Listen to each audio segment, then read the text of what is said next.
we do. I hope Yep. she speaks up. So, but yep, we got Noelle on, and she's actually going to take the reins for today's mystery grape with the clues. I am. I have my little cue card here. So I'm going to start out like we did last week with aromas and flavors, and then you and I are going to talk about where your head's at. We're not going to jump right into, we think it's Riesling, because spoiler alert, it's not. But let's let's kind of talk about, like kind of how you gather your evidence and name your suspect, so to speak. Mm-hmm. So, okay. Yeah. Ready? Yep. Okay. For aromas and flavors, we've got some roasted red plums. We have blackberries, orange zest, some cherry liqueur, and some dried red flowers. Okay. And I have a couple more, but... Well, so immediately, because you start out with red fruit and then went black fruit. I did. So red and black, that jumps out quite a bit. Whenever you have a mix of red and black fruit, there's a few things that tells me. One thing I think about is potentially uneven ripeness. There's a few grape varieties, don't want to name them yet because we don't want to jump too much down the rabbit hole. But like on one cluster, you could have green grapes, ripe grapes, overripe, and raisins. The one thing I'd be looking for with a variety that tends to have uneven ripeness, though, would be some green notes. And so far, green notes haven't popped up yet. The dried nature, the dried flowers and roasted nature, that takes me a little bit more towards climate, potentially being the reason why we have that mix of red and black, because we're going to have a warm climate, obviously, to get some black fruit. But the things that could give us some of those fresher or some of those red flavors, a continental climate with a wide diurnal variation. Okay. The other things that can give you some of that diurnal variation could be some altitude. So a warm climate with altitude, breezes, wind, those things as well. So those would be some of the things that are jumping through my mind, noticing that I have some red fruit and I have some dark fruit as well. It's roasted red fruit as well. Yes, roasted. Very good. Mm-hmm. Okay. So wrapping up the aromas and flavors, we've got some savory herbs like rosemary. Okay. And then in mine, and this is maybe not in every single one, but mine has some black pepper. I had a lot of clove. Some black licorice. Okay. And that's kind of it savory. For the, savory, black licorice, clove, black pepper. Okay. So savory and spicy. The herb notes could be a little bit going towards my uneven ripeness, so I'm not completely dismissing those grape varieties with that. Okay. It definitely could be a blend. In wine exams, even on the grape variety flight, they can give you a blend that is presumably dominated by a variety. So always have to be aware of blends as being a possibility. Yes. Yeah. We're trying to stick with like classic wines that may show up. So keep that in the back of your head, but blend is a very good question. Okay. So I'm going to move on to structure, and there's going to be a range. So this is last week we had a wine at the other end of the spectrum. I won't spoil what it was in case you haven't watched that one yet, but this has got a range going on. So for color, usually around medium ruby, but it can be a range depending on what's going on. It could tend a little bit more towards purple. It could be a little bit deeper. Okay. But so medium ruby. And then for intensity of aromas and flavors, around medium plus to pronounced. Okay. So a lot going on. It's dry. For acid, ranging medium to medium plus. Okay. That jumps out too. With the medium in, thinking about the warmer climate, potentially. Okay. Tannins are going to be medium to high, and they're going to be ripe. They're not going to be grippy, super drying. They're just ripe. Body is medium plus to full. And we've got high alcohol on this. Okay. That, jumps out. So the church that you mentioned before. There's a lot. So what does that make you think of? And so I'm definitely thinking of something warm climate that can deal with that has some diurnal influences. Grape varieties, now we can go bring into that. When I ever think of uneven ripeness, Zinfandel always pops up with Okay. that. That's one of the classics with uneven ripeness. Okay. You can get some going over to Italy, like Montepulciano, Sangiovese. They can have a little bit of it. Syrah can have a little bit of it, but Zinfandel is like the classic, like uneven ripeness. Okay. It's one that, producers that make high quality examples of Zinfandel often have to invest quite a bit in sorting in the vineyard and in the winery. High alcohol, ripe flavors, Amarone. Amarone will knock you off your butt quite a bit. You can also get to the Rhone varieties, Syrah, Grenache. Going to blend Southern Rhone. We can go over to Australia. Those Rhone varieties will be those high alcohol as well. I mean, I'm thinking of wines that you're going to feel. Yeah. Like that. And just for the record, when we say high, we're kind of using the WSET systematic taste approaching or to approach to tasting. And so that is 14.5 and higher. Is that kind of that's our, okay. 14% okay. is high. Yeah. Okay. It was black pepper for this. Yeah. Yeah. So now I'm trying to think then, am I more in the new world or am I more in the old world with that high alcohol? Because especially when I'm thinking between Zinfandel and like the Aussie Rhones versus going over to Amarone and like Southern Rhone. So I'm what thinking would you expect to see? Yeah. In a new world. Yeah. I mean, you talked about the herbal notes, that savory herbs with the spices. That leans me a little bit more towards old world. This is one that definitely, when I'm sitting there, you have to sit and taste it versus more just like reading the clues for this one, because I want to focus a lot on the finish.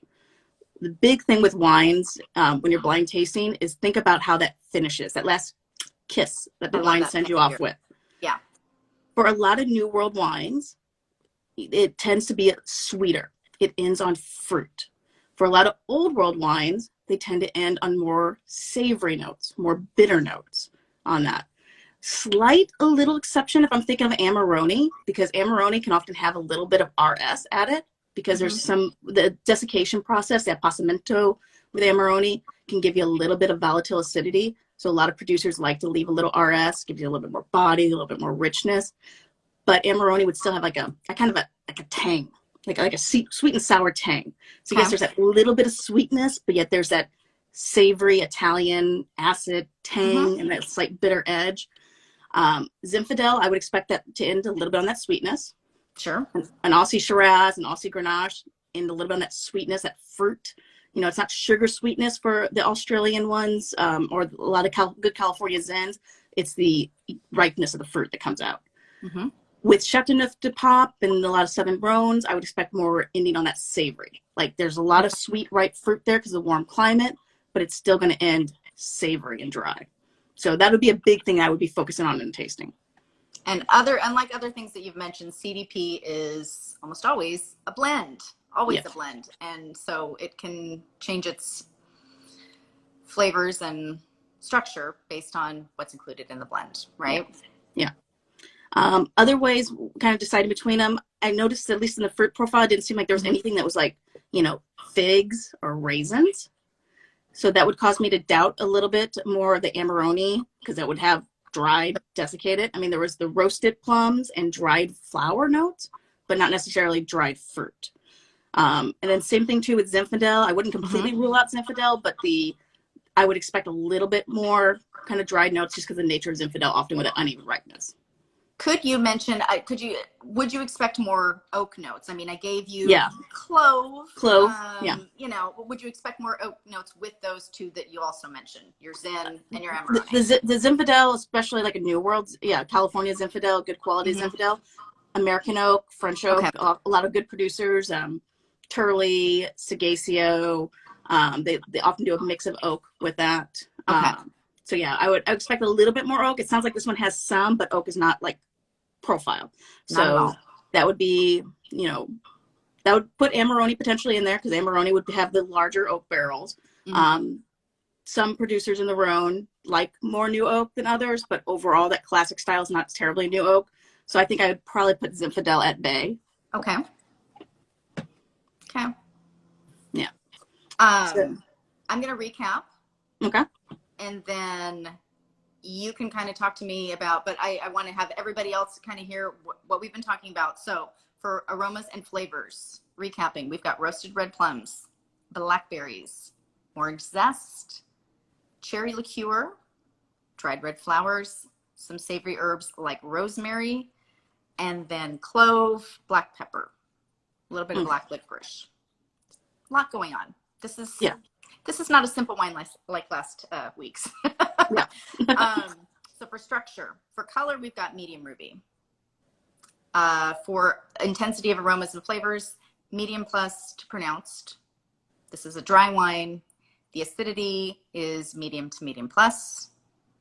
The tannins are medium to high, and they're very ripe. Mm-hmm. Body is medium plus to full, and then the alcohol is high. So if anybody has any suspects, go ahead and chime in. But Amber's kind of funneling, which I think is a great technique, is kind of to start out with like, well, what could it be? Because like I mentioned at the beginning, we know it's not Riesling, but, you know, kind of pick a few suspects and then figure out like, okay, what does this speak more towards and what can I eliminate based on whether this has it or doesn't have it? Does that make sense? Yeah. I mean, thinking of my diurnals I was talking about before, I would say, like, if I was in Amarone, Valpolicella, continental climate is the big one. You know, it's got a little bit of influence being close to the Mediterranean via the Adriatic, but for the most part, a little continental, and then some lake breezes kind of go a little bit through the Valpolicella Valley, and there's some areas that have elevation, but not too much. In the Rhone, Mistral, that's one of the big diurnals with that. If I was going over to Australia, you think of like McLaren Vale, that has some coastal breezes that come up to help in the Grenache there. Barossa, a little bit more warmer. Don't get as much of that mix of red and dark fruit there. If I was thinking Shiraz with a peppery note. So I think especially medium ruby instead of purple, that leads me a little bit more towards thinking the Grenache with the thinner skins. And then a blend obviously could give it a little bit more, some more Mourvedre, more Syrah in the Rhone.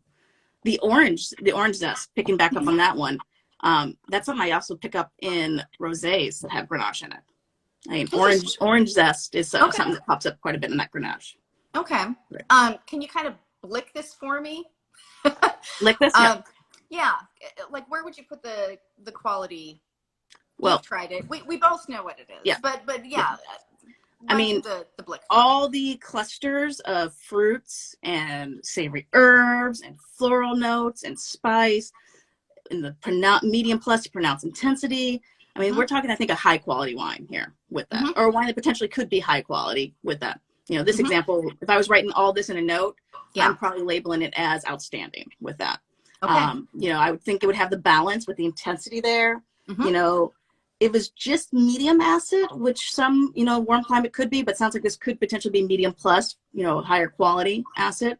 I would that would be going along the balance with the complexity. I'm going to assume this has a long finish, and that's, as I mentioned before on this tasting, I would be looking a lot at that finish. Because would be expecting, you know, I would have some things going on. If I'm in Amarone, I would have a little bit of that kind of bitter edge and that sweet and sour tang. If I'm in Chateauneuf, I'm going to have a long savory, like a lot more of those spice notes I think will pop out, even particularly in the finish. This sounds like it's a wine that's built for aging, especially with the tannins. You know, tannins are ripe, but it sounds like they're there still. Yep. And I will say the alcohol was very well integrated, even though it was high. It was not that like burning sensation like you've done a shot. It was just this really nice warming. So it was definitely balanced and not disjointed. So, so I'm looking over at it. Yeah. I mean, going with what you're saying, with the mix of fruits, the savoriness, that orange peel tang, and the fact too that dry and not potentially off dry, that's leaning me towards eliminating a little bit of the Amarone. Because again, Amarone often, that little bit of residual sugar, a lot of people, it gets masked because of how rich overall it is. But if you look for it, focus on like your tip of your tongue, your spidey sense, that little bit of residual sugar does pop out. And so it is fair in a lot of blind tasting exams to label an Amarone as off dry, even. Because it can, that residual sugar can be noticeable. So I'm going to hedge more towards Grenache CDP. Okay. All right. Does anyone else have any other like thoughts in their head? or was everybody on CDP? Any votes for Riesling? Yes. Well, Amber, to no one's surprise, it was CDP. Perfect. Yeah. And so, yeah, this is a tricky one because it could, yes, Priorat. This would, we talked about Grenache coming up in like a flight, perhaps, of that variety. Mm-hmm. And it's, you don't see a lot of this single varietal Grenache. You're going to get Mm-hmm. in your flight your Priorat probably. Mm-hmm. You're going to get your CDP. Yes, I would have looked for black olive with Aussie Shiraz as well. So, if you have, and maybe you'd get a rosé. I'll actually tell you why I didn't include Priorat in my funnel. Yeah. Because going back to that red and dark fruit, Priorat tends to go a lot more towards darker fruit. That's on true. That. Because that area, warm climate, not as much diurnals there necessarily. I mean, it's good. It's in part of Northeast Spain, a little closer to the coast. And the yields, because it's so dry, the yields on Priorat are so low. I mean, we're talking like 3 to 6 hectoliters per hectare, or sometimes even lower. Old vines, very, very dry. That's concentrated. And so, would you expect that to just be a little bit more? Yeah. Yeah, it'll be darker in color. I mean, obviously it can be a blend too. They can have a little carry-on in it and a few other varieties. But with Priorat, I expect it to be more intense. Everything pedal to the metal with Priorat, just because of how low those yields. I mean, again, 3 to 6 hectoliters per hectare. To put that in context, Sauterne is like around 10 hectoliters per hectare. We did, Tokai for one previous Mr. Grape. That's 2 to 3 hectoliters. So Priorat is a red wine that is almost at yields of like these, intense dessert wines. No, so that's why Priorat didn't jump on my radar, at least with that. Because, with just the medium ruby color and, it's got stuff going on, but just not quite that dark, brooding and super intensity, I think, with Priorat. And something that I read that you and I talked about briefly was the color. I've seen Grenache described as ranging from anywhere from pale ruby to like deep ruby. Rarely have I seen like a higher quality one be pale ruby. And sometimes people think, oh, maybe I could mistake it for like a Russian River Pinot based on the color. Your sweet, ripe fruit. It can be a little bit higher in Russian River. But maybe what else would be lacking from a Russian River Pinot that you had that here? I mean, acidity. I have confused a Costa Brown Pinot that had a fair amount of oak to it with being like an Australian Grenache. So, I did not know that. No, that was one thing I messed up with because oak will also give it a little bit more umph to it, and those Costa Browns tend to have, they're especially old school style, tend to have a little bit fair amount of oak to it, which adds a little bit more color, on that. So it is something. I mean, I can see that. Sure. I mean, Grenache wants to go towards pale, and it wants to oxidize too. Sure. So a lot of people's telltale for a Grenache-based wine is a little bit looking for that orange rim from the oxidation showing. So whether you have a young CDP versus one with a little bit more age, that is something worthwhile. But don't rule out Grenache if you're not seeing it. That's the only thing I would hedge on, because the other varieties, I mean, a little bit of Syrah adds a lot of purple. I mean, totally. Syrah loves giving that purple color, and that can really mess up your color call. Yeah. So, color, everybody always tells you don't read too much into color. It can give you some good clues, but this is definitely a case where don't read too much in color. I totally agree. And I do think that, if you had all light, maybe you would gravitate towards, if you had 3 pale ruby, that would be very odd for that to be a Grenache flight. That would much more likely be a Pinot Noir flight. But it's good to make a note of it, but then keep moving on with your other clues. And again, gather all your suspects. I remember, I did a blind, it was classic varieties. And I thought I had like ash and tar on the aromas. And I latched onto Pinotage and I just did not let go regardless of all the other evidence that I was getting, like high tannins and high acidity and really high quality. And it was a freaking Brunello. And you get in your head. So don't make your leap and guess based on just a couple of clues. Make sure you write everything down and then step back and look at it kind of with a fresh set of eyes and think, okay, what does this tell me that it could be? Maybe pick 3. You know, don't pick 7 because that's a little excessive. But yeah, maybe pick 3 and start figuring out, well, okay, well, what could this be? Funnel that down. Well, if you guys want some little intel about some of the previous ways that Grenache has showed up on the D3 WSET diploma exam, looking at it, you know, it does tend to often pop up on a Grenache grape flight, that first flight. Last time, though, was 2013, and Australian Grenache, a Spanish Rosado Grenache base, and a CDP. So that's something that they like to do. So you have a rosé. Okay, interesting. Yeah, with a rosé. So a Spanish rosé, you know, more dark and vivid. Taval can also be a possibility, but it seems like they tend to like Spanish Rosado because they would basically repeat it, same flight, just different variety or different producers. In 2008 when they did Grenache flight again. So an Australian Grenache, which is going to probably have a little bit more of the ripe fruit and a little sweeter, that New World style CDP, and a Spanish Rosado. It can pop up on like a France country regional. My exam in May, we had France. But more often they tend to, when they go around, they like to use Syrah a little bit.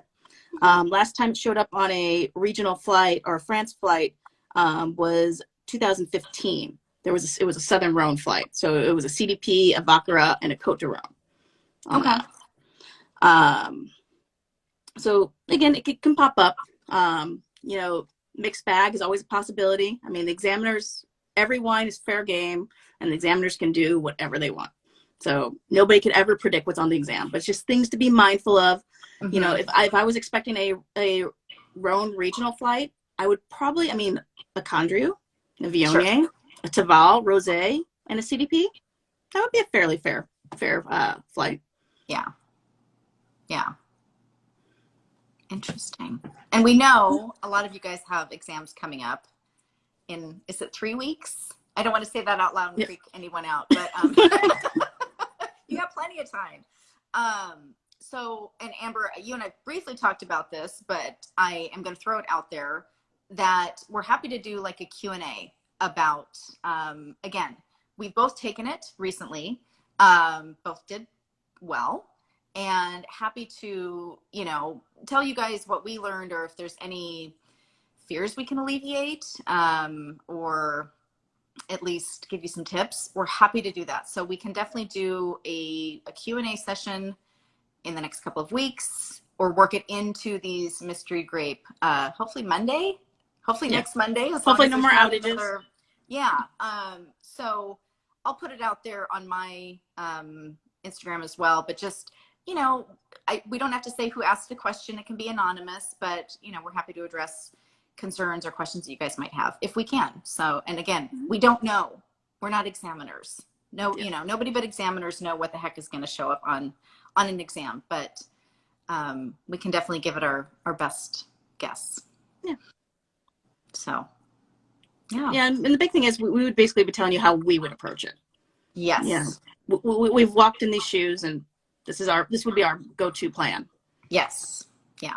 And then we're happy to hear what yours might be. So, but yeah, we're here to help. And we know these last 3 weeks can be stressful, and some panicking, and just, we encourage you to just take a breath. This is, I don't want to say it's just an exam, because if somebody would have told me that, it would have been like, you know, it's not just an exam. But it is. And just take a step back. You guys have been studying probably for months and months for this. You know a lot. And just have some confidence in yourself that maybe if you get a question on CDP now, or if you get it in a blind flight, that's just one more factoid that, you know, that hopefully this helped with you guys maybe being able to identify that. So, okay. So our plan is next Monday, correct? Yep. Okay. And back to normal mystery grape, because hopefully no more kitty issues. No. How is she? I can't hear her. She's doing good. Okay. I think she's still sleeping. Yeah. she's Okay. a little worn out. She's going to be having to deal with medication and things like that, which she's probably not too happy, but Is she a trooper about taking medication? We don't know. We haven't done it. So, see, I think that's the problem. My dog is like, you put it in food and they're like, sure, I'll eat this, but I think cats are a little more challenging. So best of luck to you. Yeah, she's very fiercely independent. So we will deal. Okay. All right. Well, best of luck to you, and then best of luck to anyone who's watching this with their exams. And yeah, let us know how we can help. We're here for you guys. Yeah. So take care. Have a good one. Bye.